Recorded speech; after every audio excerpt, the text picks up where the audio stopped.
Late for the most important interview of his life, Jordan spots an alien stranger at a crowded gate asking for help, and the clock is merciless. Does he rush past or risk everything for a simple act of kindness that could unlock a destiny he never imagined? When the doors finally open, the smallest choice will decide whose future gets written. Stay with me, because what happens next turns a city of steel into a test of the human heart. If you are new to the channel, then please subscribe to the channel and like the video and tell us where are you watching from. Now, let's jump into the story. Neo Harbor was a city that hummed. The sky rails sang as they curved between glass spines, and the lower streets grumbled with old engines and older worries.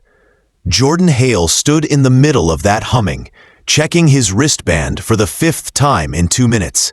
8:46. His interview at Skylance Logistics began at 9 o'clock, 6 blocks and 1 skyrail away. His stomach had that hollow flutter you get when hope and hunger shake hands. He told himself to walk, not run. Walking looked confident. Running looked desperate. He made it exactly 9 steps before the crowd at Platform 9 stopped moving. A cluster formed near the identity gates, where each traveler flashed a signal tag to pass. The air smelled like rain ions and food carts. That was when he heard a voice that didn't ride the air so much as glide through it. Quiet. Melodic, almost shy. "Excuse me," the voice said. "May I ask for help?" An Orion woman stood beside the gate, hands folded. Her skin had a pearly sheen like frost on river rock. Tiny lines of light mapped faint constellations across her temples, pulsing when she spoke. She wore a travel suit that looked ceremonial, not practical. Her translator kept pace, but there was a tremor. "My signal tag is unreadable," she said. "I must obtain a local replacement, but the vendor will not accept my codes. I am due at a council session in 12 minutes. Jordan's pulse kicked. He could slip past and pretend he hadn't heard. The crowd would forgive him. He was late. He needed this job. He needed to stop eating noodles that tasted like photocopies of noodles. He started forward and then stopped himself. He had grown up on stories his mother told in their small apartment. Stories about helping first and calculating later. In those stories, the helpers seldom had perfect timing. They helped anyway. He stepped closer. "Hi, I'm Jordan. What do you need exactly?" "A temporary signal tag," she said. "The module issues one after a small fee, but my currency chip fails your city scan, and my second method requires a witness with local ID." The vendor kiosk shimmered with instructions in 6 languages. Jordan read the fine print. The city would issue a provisional tag for 40 credits, provided a local resident co-signed. 40 credits was an anxious number for him, but the bigger risk was time. A separate clause warned of unpredictable processing delays. He checked his band again, 8:49. "Okay," he said, hearing the wobble in his own voice. "Let's try." The kiosk requested a palm scan, a signature, and a short voice promise that he would be reachable if there were problems. Jordan's voice sounded better the second time. It steadied as he said, "I agree." The machine accepted his credits with a cheerful chime that somehow felt like it cost extra. 5 seconds later, a slim silver tag slid out. The Orion woman bowed in the restrained way of someone who had long practice making gratitude look graceful. "I am Navalier," she said softly. "Your kindness will be remembered." "No need," Jordan said. "Just get to your session." She clipped the tag to her collar. The gate glowed green. Before she stepped through, she looked back with an expression that made Jordan think of a lantern behind fog. Soft, steady, deliberate. "If we cross paths again," she said, "I hope it is when you are not late." Jordan half laughed, half wheezed. Me too. He sprinted for the next rail. On the ride, the city unfurled. Towers like stacked river stones, gardens draped over bridges, small markets perched like birds. He rehearsed his apology. Traffic, delays, a mild emergency. All true, but thin without context. Skylance Logistics filled most of a vertical plaza that shimmered with embedded displays.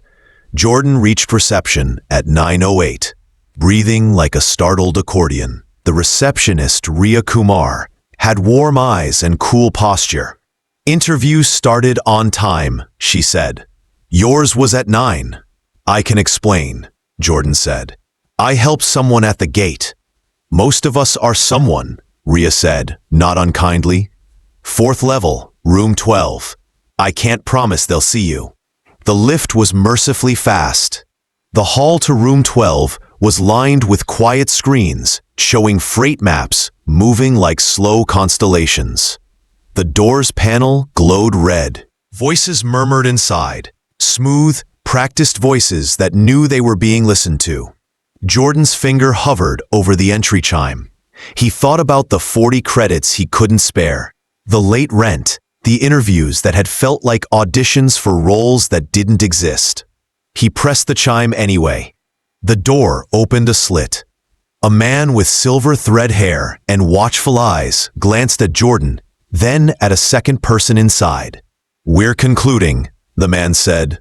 "I understand." Jordan replied, "I was late," the man finished. "Yes, please wait." The door closed. Jordan exhaled. His pulse settled into the steady thud of someone who knows he is already lost and must stand politely while it becomes official. He counted breaths. He thought of Nava Lear stepping through the gate with the silver tag he had just paid for. The door opened again. This time, Ria stood there, and beside her, the silver-haired man. Between them, a third figure stepped into view, calm as moonlight. It was Nava Lear. "Mr. Hale," the silver-haired man said. "I'm Merritt Stone. We were just discussing you." The hallway seemed to tilt. Jordan nodded, because words had decided to take a brief vacation. Nava's expression was the same steady lantern. "It seems," she said softly, "that your reasons for being late are of great interest." Jordan had wanted a moment that changed his life. He had not expected it to walk out of room 12 and greet him by name. Jordan followed them into room 12 on legs that felt a size too big. The space was all quiet glass and hidden speakers, a table that looked solid but weighed less than a promise, and 3 chairs in a respectful triangle. Merritt Stone sat first, hands folded like the city skyline. Nava Lear chose the chair beside him, graceful without trying. Ria slipped into a seat at the back and began recording minutes. "You helped me at Platform 9, Nava began. "You did so knowing you would be late for a meeting important to you." "I didn't know it would matter to anyone but me," Jordan said. "And you?" "That is the point," Merritt said. His voice was calm in a way that suggested it could be loud if needed. "Most choices are made when no one is looking. We value the ones made then." A fourth person entered quietly. He wore a simple jacket with a small Orion crest at the collar. His eyes were kind, but observant. "Selfo," he said with a nod. "Cultural advisor." Sel's presence gave the room a different kind of gravity, as if the floor had decided to take its job seriously. Merritt glanced at him, then back at Jordan. "Skylance Logistics moves goods between worlds," Merritt said. "We also move trust. Trust is slower and more fragile." Nava's translator hummed softly. "My schedule today included 2 tasks," she said. "A council session and a character observation. I completed the first because you enabled it. I am hopeful we may complete the second now. Jordan blinked. Character observation? You would call it a field interview, Cell said gently. We observe how a person acts when the rules and the clock do not make kindness easy. Jordan's cheeks warmed. The kiosk didn't mention that part. It seldom does, Merritt replied, and a small smile creased the still water of his face.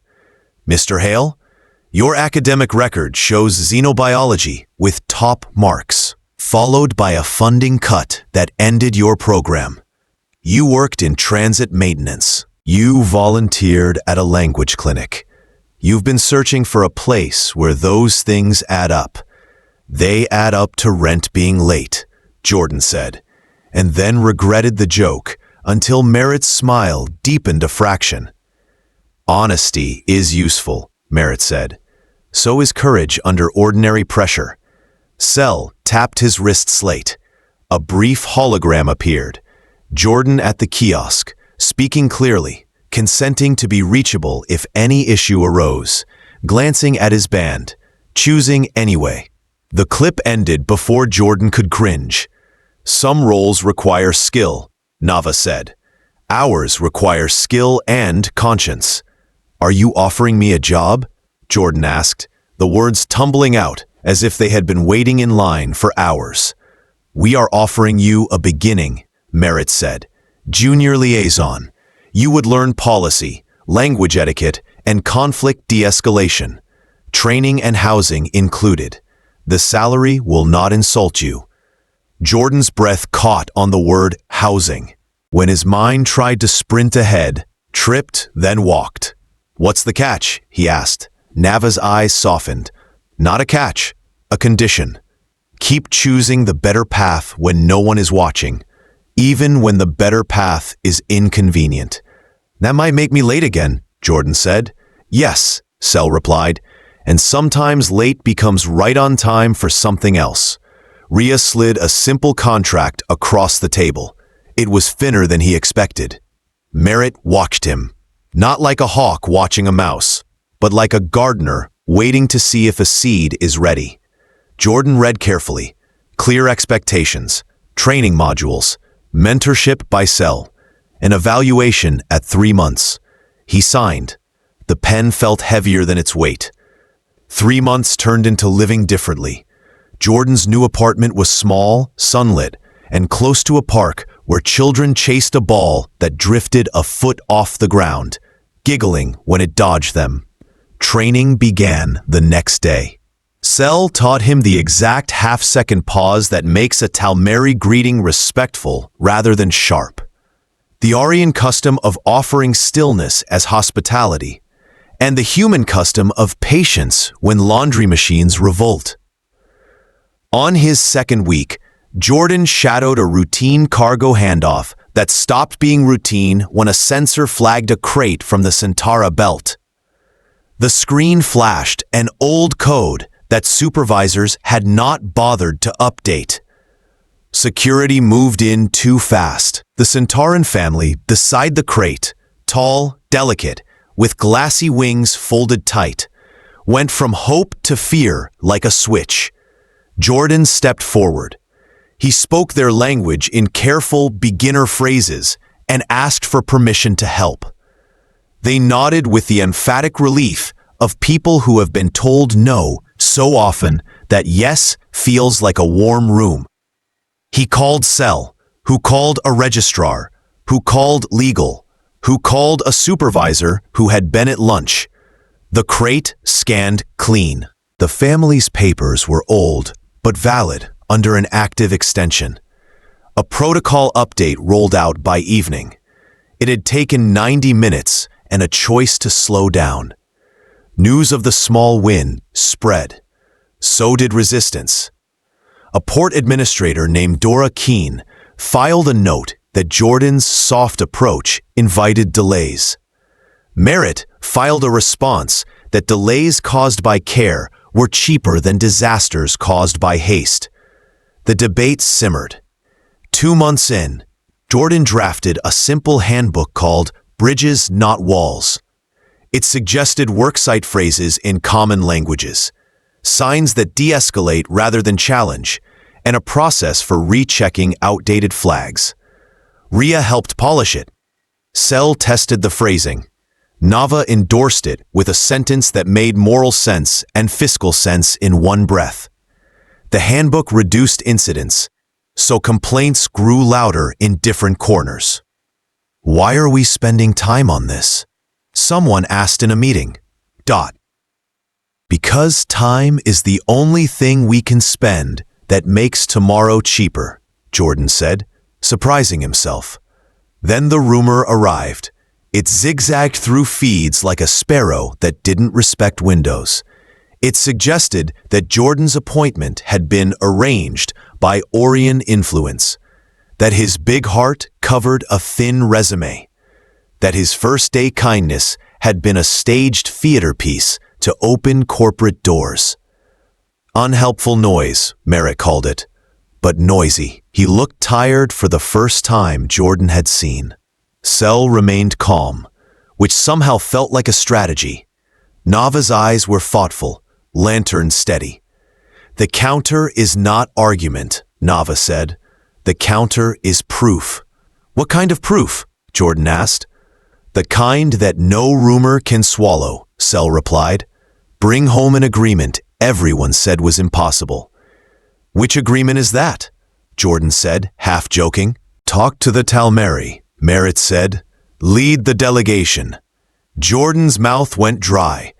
The Talmeri honored strength, disdained delay, and carried a long memory of skirmishes. I'm Junior, he said. You are the person who stands where the hard part is, Nava said gently. That is senior to titles. He looked at the three of them and understood. Doors had opened for him, and now some needed him to hold them open for others. He nodded. I'll go. The Talmeri saw the universe through angles and vows. Their ships were sharp, their poetry sharper, and their greetings a precise dance, in which missteps meant boredom at best and insult at worst. Jordan arrived at the border station without heavy guard, carrying a case of notes, a knot in his stomach, and Sel's reminder to let pauses breathe. The Talmeri delegation was led by Garen Voss, whose armor looked ceremonial yet scuffed from use. His eyes were a stormy gray that never blinked longer than necessary. He watched Jordan step into the chamber with the controlled curiosity of someone who has seen many openings and knows most end the same way. I am Jordan Hale, Jordan said, holding the pause that Sel had taught him. I come to listen and to propose work that honors both our peoples. Garen's mouth tilted slightly. You carry no visible weapon. I brought respect instead, Jordan said. It is heavier than it looks. A translator shaped Talmeri vowels into soft English. Garen tilted his head in a way that meant, I heard you and I will pretend I am not amused. He gestured to a seat that was neither too near nor too far. Talk began like cautious chess. The Talmeri spoke of roots they considered sacred, and of injuries remembered by year, ship name, and captain's oath. Jordan acknowledged each, wrote them down, and did not rush to reply. When he spoke, he offered specifics, shared patrols with mixed crews, transparent logs, a board with equal say, and this was the piece he had worried over most, a competitive exchange program. Your warriors gain honor in contests, he said. Ours honor skill in training. We can build a ground where both stand tall. Garen's eyes narrowed. Games in place of battle? Not games, Jordan said. Rituals of skill. Trained contact. Recorded, ranked, public. Victory earns respect without leaving widows. A long breath. The room waits differently when a Talmeri thinks. Garen glanced to his right, where an advisor with pale scars across his temple stood like a quiet pillar. The advisor gave the smallest nod. "You know our songs," Garen said. "I learned enough to be dangerous in karaoke," Jordan replied, then let the silence settle its weight. The advisor's mouth twitched, the Talmeri version of a laugh that didn't risk offense. They broke for a meal. Jordan ate slow to match pace. He asked questions about Talmeri artisan drills, about the way their oath rings recorded heat to certify a promise, about a famous runner who could cross 10 decks without touching a wall. Garen asked about human children, about why humans put gardens on roofs, about what it meant to take a coffee, and if the liquid was a requirement. Jordan explained it was an excuse to pause together. "We can build pauses into contracts," he said. "Places where people must look each other in the eye before the next step." The second session bit deeper. Talmeri negotiators tested Jordan with contradictions. What if a human ship refused a shared patrol and ran a solo route through old Talmeri lanes? What if a Talmeri pilot refused to log a ceremonial detour? What if old grievances demanded reckoning before any new oath? Jordan answered with accountability both ways. Shared patrols were binding, logs were public, breaches meant defined consequences, graduated for error, firm for deception. For old grievances, he proposed a ledger of recompense, not credits alone, but acts of craft. Talmeri engineers would teach a shipyard technique. Human medics would train rapid response teams. A memorial would list names from both sides, not as enemies, but as losses we choose not to repeat. Garen listened. The advisor with the pale scars asked a question that was not on any list. "What do you do when you are afraid?" Jordan thought of the morning at Platform 9, of the red glow on Room 12's door, of rumors that followed him like birds hoping for crumbs. "I try to put my hands to work," he said. "Fear minds its manners when given a task." The advisor nodded once, a gesture that felt like the easing of a lock. Midway through day 2, a message slipped into the station's public feed, accusing Jordan of being placed by Orion interests. Garen's aide glanced at a wrist display, then at Jordan, waiting to see if a ripple would become a wave. "Noise," Jordan said quietly. "We are building something that carries." Garen shifted his shoulders, armor sighing. "We test weight with weight," he said. "Do you have a proposal that would ask much from your side?" "Yes," Jordan said. "Shared stewardship of disputed routes for 3 years, equal authority in decisions, with a rotating chair that never holds the gavel twice in a row. And I want Talmeri trainers embedded in human academies to teach discipline like a craft." "And from us?" Garen asked. "Log transparency down to the minute," Jordan said, "and a public honor code that says restraint can be as proud as victory." Another pause, full of careful air.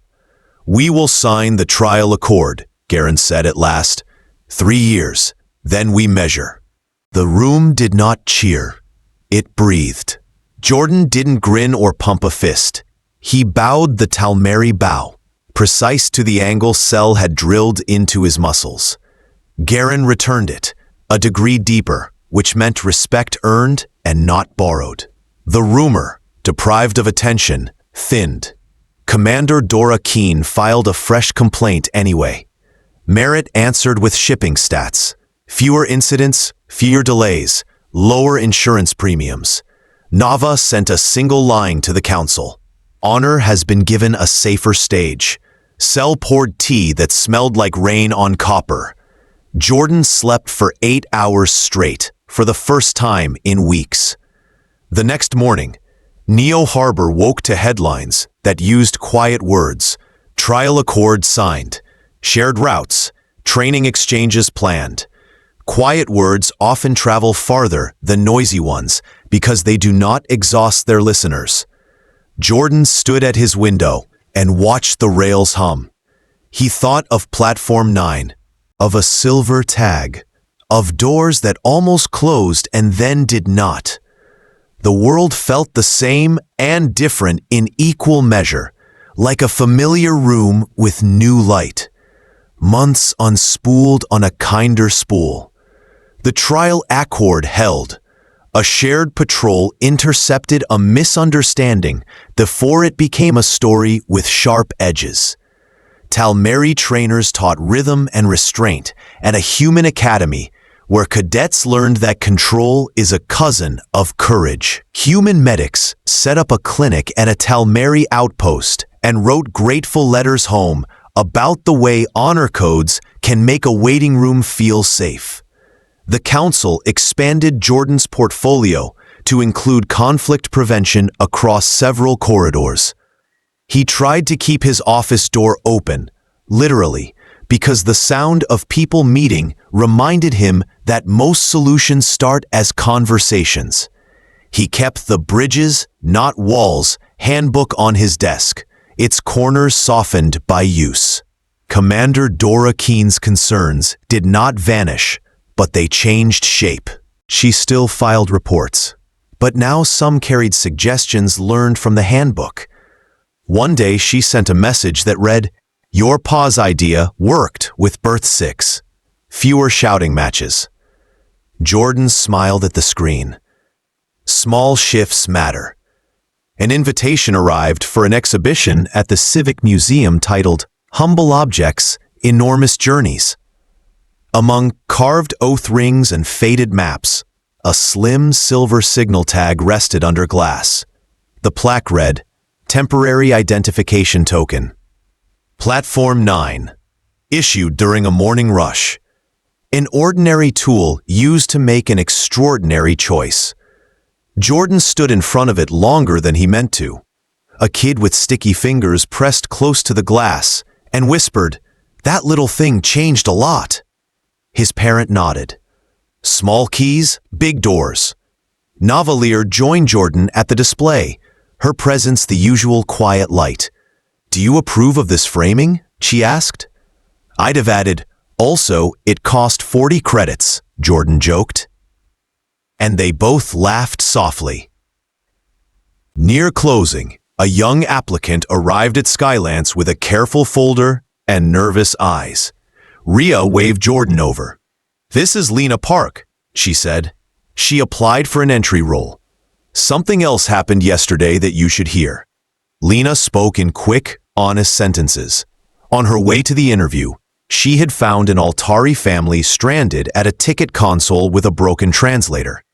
She had skipped her first train to help, and then gave away her spare pass so their child could get to a clinic on time. She had arrived late to her own interview and lost her slot. Jordan listened and felt the warm click of a hinge that had swung for him once. "Can you start Monday?" he asked. Lena blinked. "Really? Just like that?" "Not just like that," Jordan said. "Like this. You faced a choice and picked the road that helped someone. Our work needs that road to stay open." The first public training exchange with the Talmary sold out seats and drew streaming numbers high enough to make sponsors curious. Critics warned they would glamorize conflict. Instead, it did the opposite by praising discipline and control. Between rounds, athletes from both cultures taught children in the audience how to breathe through adrenaline and how to lose with dignity. Garen Voss sent Jordan a book of Talmary verse with an inscription that translated to, "May your pauses be long enough for wisdom." One evening, Sel arrived carrying a thermos that smelled like mint and dusk. "A council vote today," he said. "They want you to coordinate a new corridor that includes first contact protocols. It is larger than your old map." "I thought my old map was already enormous," Jordan said. "Maps grow with trust," Sel replied, "and trust grows with maps that include rest stops." They sat on the office balcony with their cups and watched the rails trace bright lines. Below, vendors called out for evening trade. Above, a courier swooped through a gap like a swallow that had learned to love schedules. Jordan felt tired in the way that means useful. A soft chime. A message from Jordan's mother's old friend, who had watched him stumble and keep going since school days. Saw the shared routes notice, it read. Your mom used to say that kind choices steer big ships. Looks like you're steering. Jordan typed back. I'm one hand on a big wheel with many hands. He did not send the part where he admitted he still checked his wallet before donating to street musicians. Being good did not require being grand. It required trying. The museum opened a second room in the exhibit. Alongside the silver tag, they displayed a small pamphlet titled Bridges, Not Walls, worn at the edges. The new plaque said, Working draft, copied many times, argued over, improved often. People took photos. A school group made a poster. Argue to improve, not to win. The story did not end there, of course. A transport strike had to be softened without breaking workers or budgets. A border post mixed up ceremonial goods with contraband and learned the difference. A rescue mission pulled 3 engineers from a failing station and taught a dozen agencies how to share credit without withholding thanks. Every time, Jordan tried to set his hands to work first and let fear mind its manners. Near the end of a long week, he stood again before the museum display, watching visitors move past ordinary objects that had been present for extraordinary choices. A little boy squinted at the tag and asked his parent, "But it's so small. How did it do anything?" The parent knelt and said it didn't. A person did. Navalier stepped beside Jordan, her expression the same steady lantern from Platform 9. "Ready for the next corridor?" she asked. "Always a little scared," he said, "and always ready enough." They walked back through the evening air. In the lobby, Lena Park was helping a visitor translate a form at the kiosk, her voice calm, her patience intact. Jordan caught Nava's eye. They didn't speak. They didn't need to. At his desk, Jordan touched a tiny replica of the signal tag he kept tucked in a drawer. He thought of doors that almost closed, of rumors that lost their appetite, of oaths that learned to bow without breaking. He thought of how quiet choices make the loudest changes. The city hummed, the rails sang, ships rose and fell like careful thoughts. And somewhere between a greeting and a promised meeting, a simple truth kept finding him, in new words every time. Gentle decisions steer enormous ships.